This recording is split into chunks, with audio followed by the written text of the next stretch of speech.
Hello, everyone.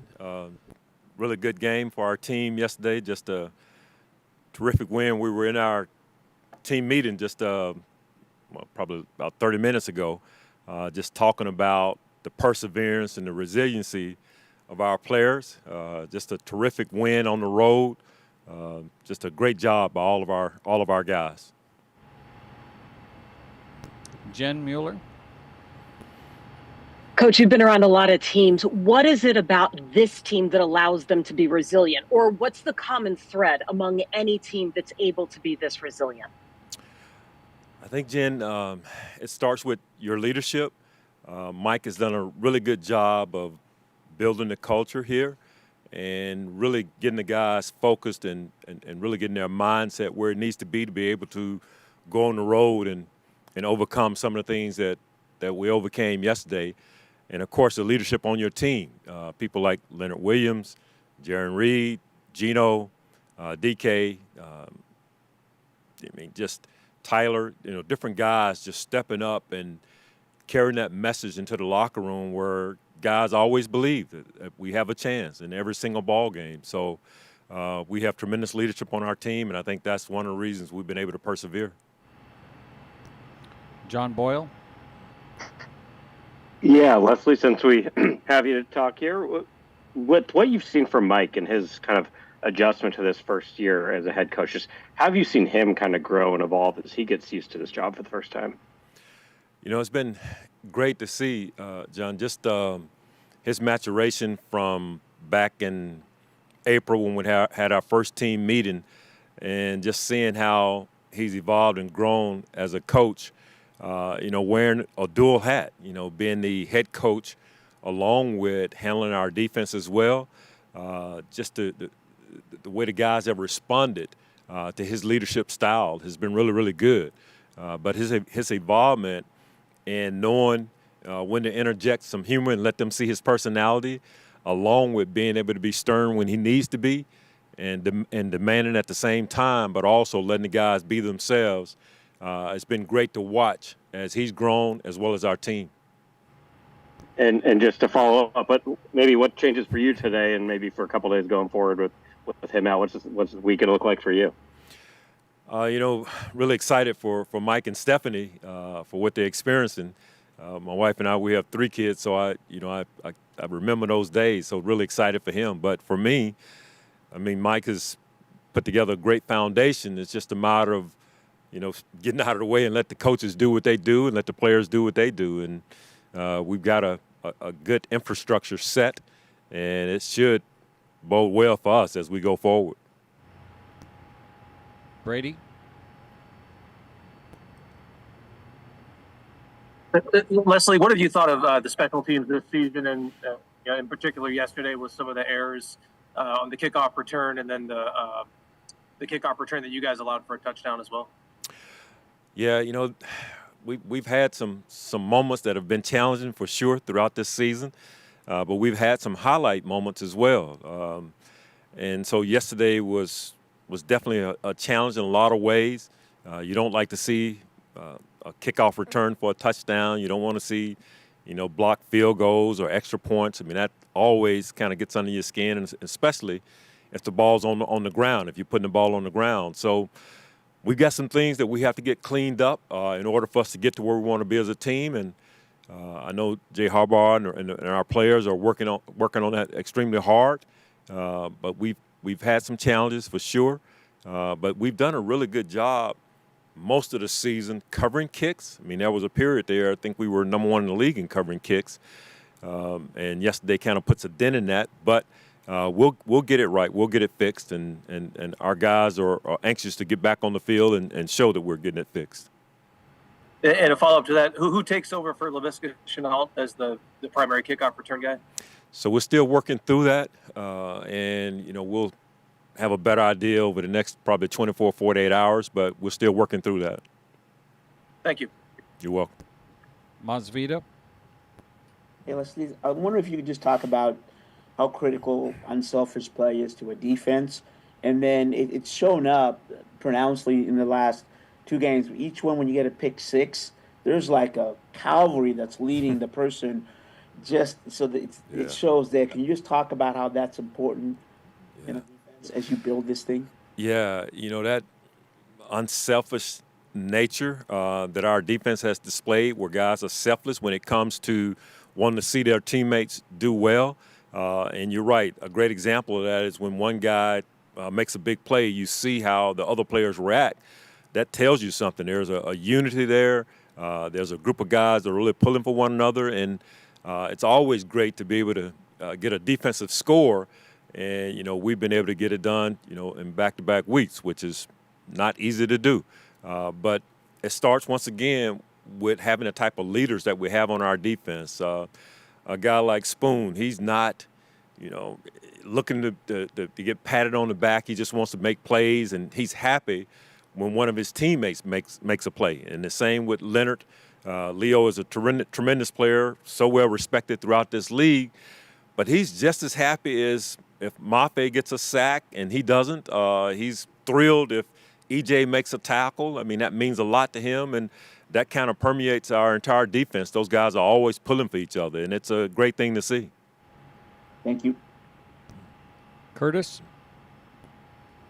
Yeah, Leslie, when just about everything goes wrong over 20, 25 minutes of a game like yesterday was, what stood out to you about the way you guys were able to stay in it and flip the script? Obviously, Leo's pick helped, but to not let that thing spiral away from you guys in a moment where it probably could have. Yeah. Curtis, when we were talking to the team earlier, one of the things that really impressed me was when we were going down the sideline, we were down 14-0 in that first quarter. I mean, the guys weren't pointing fingers. They weren't bickering or getting mad at one another. They were really locked in on trying to figure out, what we have to do to overcome some of the adversity that we were facing. And when you see that as a coach and as a teammate, I mean, you feel like you're in the right environment. And, we never felt like we were out of that game, even though it didn't look good early. And that's a credit to our players and a credit to our leadership, as I mentioned earlier. And that's what you want to see, where guys are pulling together and coming together. And I think some of that goes back to some of the adversity we faced throughout the season. And I think it's been a part of the process where we're beginning to learn how to win and how to overcome adversity.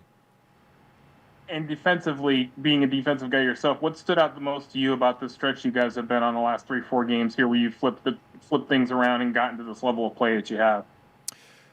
Just the willingness of the players to buy into what Mike and the rest of the coaches are talking about from a philosophical standpoint, where they have continued to emphasize good fundamentals, good technique, and just understanding that part of it, because it's not always about scheme. It's about being able to execute your assignment. And the fact that guys have bought into that, even though we weren't always getting the results, they were really buying into the process. And that meant working on the details of their job and believing that the results would come. And so when guys believe in the process and they work as hard as our guys have, you love to see them get rewarded, and they are being rewarded now. I mean, they're seeing the fruit of their work for sure. Greg? Hi, Leslie. You've noticed from afar the dozen years Geno Smith's been in the league, but now that you're coaching with him, coaching him on the team, what stands out to you most about him? Can you who was that you were saying, Greg? I'm sorry for the background. Geno Smith. Oh. What stands out to you most about him? I remember the year, Greg, when I was in Baltimore, Geno started against us when he was with the Jets. And to see his growth from then to now is incredible. He was a guy back then when he would get in the game, you were expecting certain things to happen that were going to be negative. Not anymore. I mean, he's grown so much as a leader and as a player on that field, where the opponent has to respect his ability to be able to see things, recognize things, and put the offense in the best position to succeed. And his mobility, along with his accuracy with the football, I mean, it really puts defensive coordinators on notice. So his growth as a leader, his growth as a playmaker has been great to see. Being here and being up close and not just watching him on tape, but just the way he prepares as well, the way he leads in the locker room, on the practice field.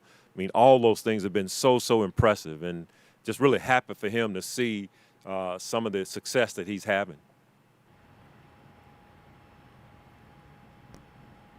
Jen? Coach, you have played alongside and coached some great defensive players.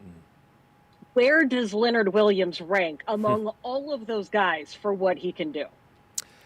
Well, you're right, Jen. I've been around some great ones, played with some Hall of Famers, and I've had a chance to coach some Hall of Famers as well. And Leonard, this I've always admired him from a distance, having coached against him and just watching some crossover tape at different times. You don't know him, but you would see things and say, man, this guy has a chance to be really, really good. But I always wondered about the consistency, and now to be around him and to see the type of person that he is and how hard he works and how invested he is in his teammates as well as his team, I've just been so impressed, Jen. And he would rate extremely high in my mind. This tear that he's on right now, I don't know if I've witnessed a player being this dominant and the way he has been over the last few weeks. And I'm hoping that he'll continue this. There's no question, Dave and I were laughing about this earlier. If whoever's doing the voting for Player of the Week, if it's not Leonard Williams, I don't know all the stats around the league. I don't know what's going to happen tonight in the Monday night game, but man, it's hard for me to imagine anyone being more dominant than Leonard has been, was yesterday. And I think there's, if we can continue this, there's going to be some talk about Defensive Player of the Year as well. I mean, he's having an incredible stretch, and I'm hoping that's going to continue. We all are hoping that's going to continue right on through the playoffs, the season, and take us as far as we can go. He's having a tremendous year. Greg? Leslie, Mike McDonald has talked to us quite a bit about how instrumental you've been in setting this foundation. What role have you had? What have you helped him most, you think? I think, Greg, for me, it's just been about just being here to support Mike as best I can from my previous experiences. And the same thing with our team, just to be able to identify things and point things out with our coaching staff, with our players, based on my experience, what direction I can give and how I can support and serve, everybody on our team, from the practice squad guys to our coaching staff. How can I pour into them and help them be the very best that they can possibly be? That's how I kind of envision my role, and that's what I've tried to do, every single day I've been in the building. Okay, a few more. John Boyle? As a guy who's been coaching defensive backs for a lot of your career, what do you like about the three safeties when you have all three of those guys on the field? What does that give you in terms of versatility and what those guys can do? Well, I'll start with Julian. I've been so impressed, John, with Julian's his IQ, his football IQ, along with his versatility. You can see at times we're matching him up on that team's best tight end. We're also matching him up at times on that team's third wide receiver. And then he's a good tackler. That tackle he made on the screen late in the game from depth yesterday, that was a huge play. It was a chance for the Jets to get an explosive play, and Julian just comes out of nowhere and makes a one-on-one tackle that really helped forward whatever they were trying to do. So just been so impressed with his versatility and his leadership and his playmaking ability. And to see to have Rayshawn back healthy again without something on his hand to inhibit him has really been good for us as well. He's a really good football player, smart guy, tough, hard-nosed, really epitomizes what you want at the safety position. So it's been great to have him back. And then to see Coby Bryant, how far he's come going back to the all-season program when we were, as a staff, a new staff coming in, trying to figure him out and just figure out what's going to be his role, knowing that he had played corner in college, just how good of a safety or / nickelback could he be, and to see his evolution, his growth has been extremely impressive. He may be, in the secondary, the most improved player in that group because he's come so far, and in particular with his tackling. He's had the playmaking ability with catching the football and being around the ball, but his tackling has improved immensely. So it's a really good trio. It's one that gives us a lot of versatility and allows us to match up in a matchup league. So we're very, very fortunate to have the guys that we do have. Bob? Yeah, Leslie. Mike was telling us, said after the game that the conversations on the headsets got pretty hairy during the time when you didn't know if Michael Dickson was going to be available and whether they go for it. I was just curious what your take was kind of during those times and what you guys were kind of going through during that time when you didn't know if you were going to have your punter or not. Yeah.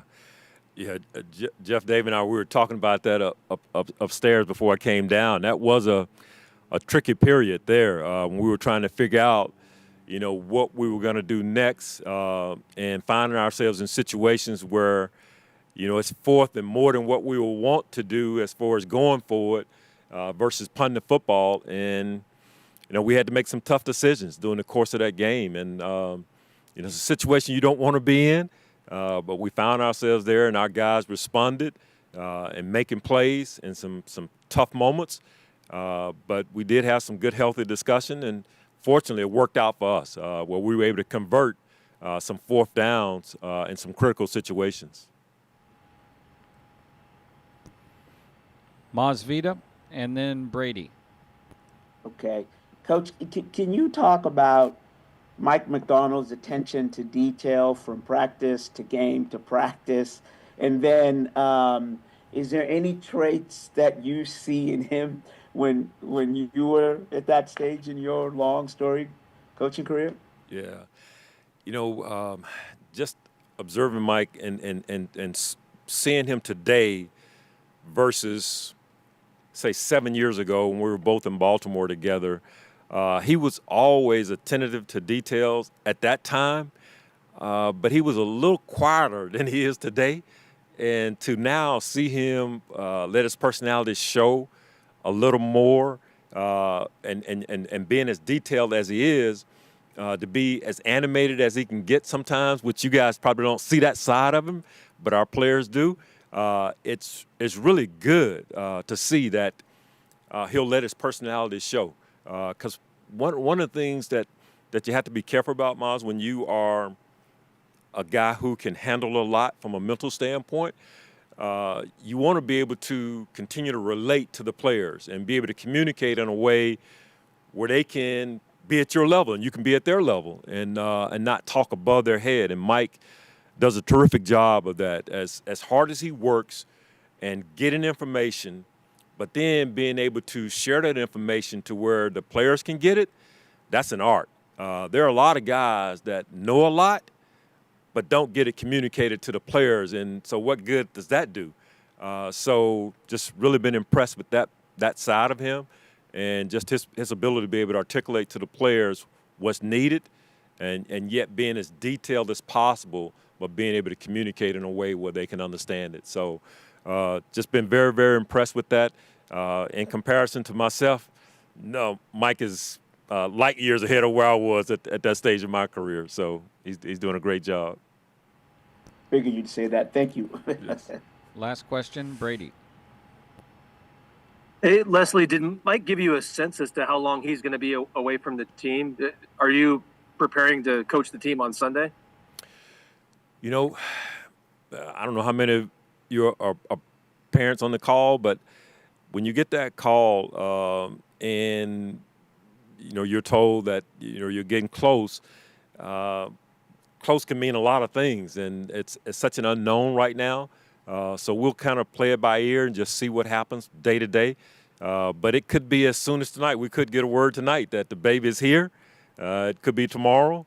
It could even be 2 or 3 days from now. But we'll be on guard. We're just praying that everything goes well, and we look forward to hearing the good news, and we'll adjust when we need to.